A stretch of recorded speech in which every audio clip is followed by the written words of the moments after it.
کوئی بھی رابطے کی گنجائش نہیں ہے۔ ایک بہن نے کویسچن کیا کہ یہ کیا ایسی کوئی حدیث موجود ہے کہ نبی کریم صلی اللہ علیہ وسلم نے اپنے زمانہ اقدس میں زور سے تلاوت فرمائی تو تمام انسان اور تمام جنات جمع ہو گئے؟ ایسی کوئی روایت نہیں ہے۔ یہ بالکل جاہل قسم کے لوگ ہوتے ہیں جو اس قسم کی باتوں کو نامعلوم کس طریقے سے نبی کریم کی شان بڑھانے کا ذریعہ اور سبب سمجھتے ہیں۔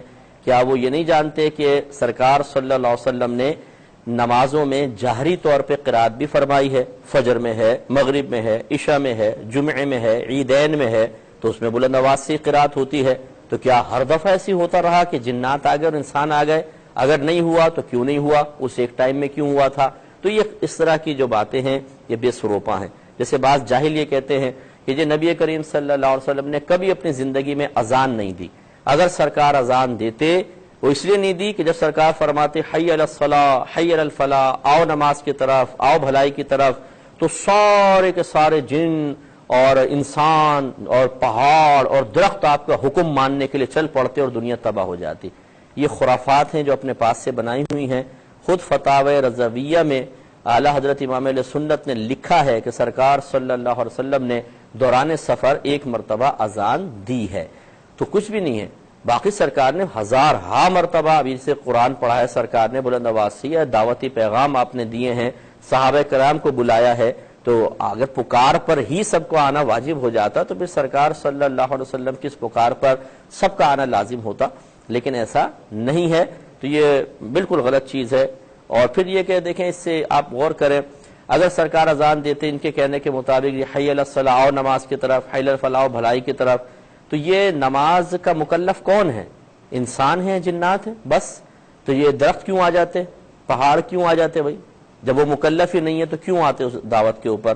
تو یہ عقلی لحاظ سے بھی دیکھا جائے تو بالکل یہ مطلب بے سروپا سی باتیں ہیں، اور نقلی لحاظ سے بھی اس کا کوئی ثبوت نہیں ہے۔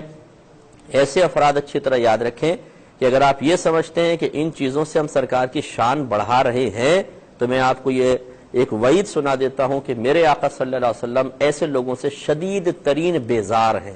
بخاری مسلم کی روایتیں بھری ہوئی ہیں، بلکہ اس حدیث کے بارے میں کہا جاتا ہے کہ یہ حدیث متواترہ ہے، یعنی اتنے تواتر سے اتنی بڑی جماعت نے اس حدیث کو نقل کیا ہے جن کا جھوٹ پر جمع ہونا عقلاً محال ہے، کہ رحمت کونین صلی اللہ علیہ وسلم نے ارشاد فرمایا جس نے جان بوجھ کر میری طرف جھوٹ منسوب کیا وہ اپنا ٹھکانہ جہنم میں بنا لے۔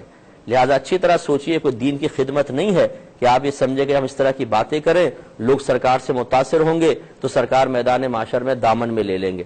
سرکار ایسے لوگوں سے شدید کراہت اور نفرت فرماتے ہیں جو اس طرح کی جھوٹی باتیں کر کے اس کو دین کا حصہ بنا کر لوگوں میں عام کرنے کی کوشش کرتے ہیں۔